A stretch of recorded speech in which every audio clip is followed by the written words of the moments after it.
You've heard the phrase a lot lately, democratic socialist. It's suddenly very common on the left. Bernie Sanders has called himself a democratic socialist. So has New York congressional candidate Alexandria Ocasio-Cortez.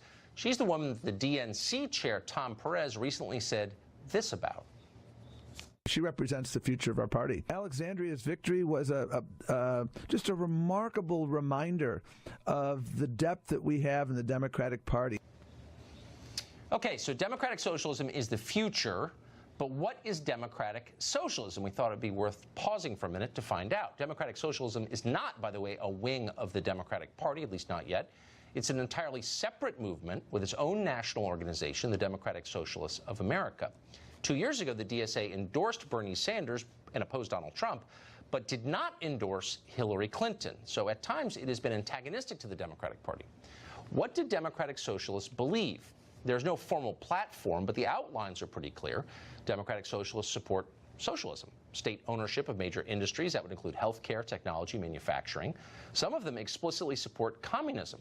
The co-chair of Portland, Oregon's chapter of the DSA recently tweeted this, quote, "As a DSA chapter co-chair, I just want to set the record straight for a minute. Communism is good." But democratic socialism is about more than economics. The DSA's official Twitter account demands reparations for African Americans in the form of free and open enrollment at public colleges, retroactive forgiveness of student loans, and a guaranteed lifetime minimum income. The DSA has also called for an end to all immigrant deportations everywhere in the United States. In New York, the DSA has demanded the abolition of profits, prisons, cash bail, and borders. Not all democratic socialists have the same views on everything, but that gives you some idea. Unlimited, uncontrolled immigration into the U.S., coupled with race-based reparations, the abolition of prisons, and by extension law and order itself, and a massive expansion of the welfare state financed by an economic system that does not recognize profit. How would that work exactly? Has it ever worked in any country in the world? Those suddenly seem like relevant questions. At this pace, a democratic socialist could get the Democratic nomination at some point and be elected president.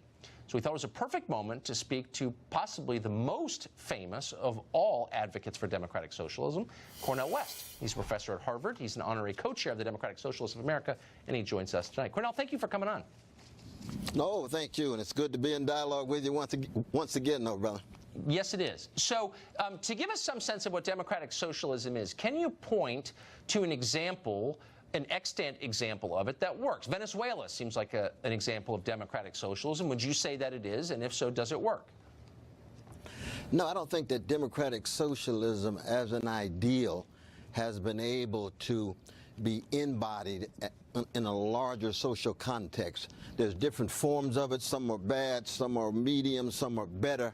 But the fundamental commitment is to the dignity of ordinary people and to make sure they can live lives of decency. So it's not an ism, no, brother. It's about decency. It's about fairness. Right. It's about the accountability of the powerful vis-a-vis those who have less power. At the workplace, women dealing with the household, gays, lesbians, trans, black people, indigenous peoples, immigrants. How do we ensure that they are treated decently and that the powerful don't in any way manipulate, subjugate, and exploit them? Well, I mean, if that's what democratic socialism is, then I'm basically on board. I do think that ordinary people, middle-class people, ought to have dignity, and I think that our current systems make it hard for them to have dignity. So I agree with all of that. But the details and matter. That's precisely why, Albert Einstein, Helen Keller, Norman Thomas, Eugene Debs, Martin Luther King Jr., Ella Baker. We can go on and on. They're all democratic socialists. Michael Harrington, one of the great founders of Democratic Socialists of America. I've been a member for 36 years. I understand, but has it struck you as interesting that it's never actually worked anywhere? So the question is not what are our goals. Our goals are the same. How do we get there is the question. So what happened in Venezuela? They call that democratic socialism, but they don't have toilet paper, and it's less equal than ever.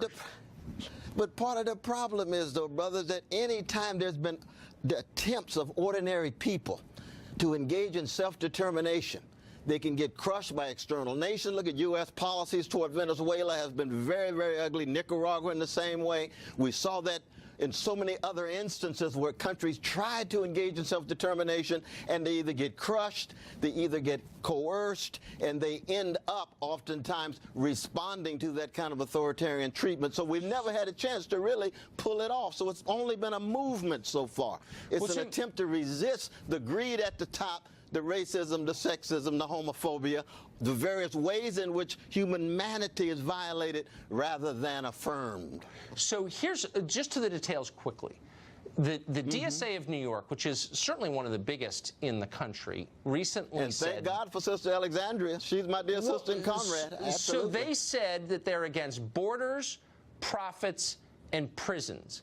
What would a country without prisons look like? What would you do with murderers, for example, or rapists? Where would you put them with no prisons? Well, I mean, when they say prisons, they're talking about the kinds of prisons we have at the present. If you have sites of rehabilitation, education, ways in which transformation can take place, you and I ourselves, you're Episcopalian, I'm Baptist. We're Christians, right? We believe all human beings made not just an image of God, but they can be changed, they can be transformed when the right kind of intervention takes place. That's what people mean in the socialist movement when they talk about the elimination of the kind of prisons that are in place. So what they really mean is better prisons. And Maybe they should be more... Okay, so what about borders, though? You can have isolation, you can have distance, but you don't give up on them, and most importantly, you don't view them in the vicious through the lens of being less than human, that they can bounce back, they can be better. So if a government's obligation is to its own citizens, and you drop the borders and have no border enforcement at all, what would happen to this country? What would happen to the poor people in this country? Would their lives get better? Would they become more prosperous? No. This country would become poorer, dirtier, impossible to manage. It would be flooded with the poor of the world, and it would destroy our country instantly. So why would you say no borders?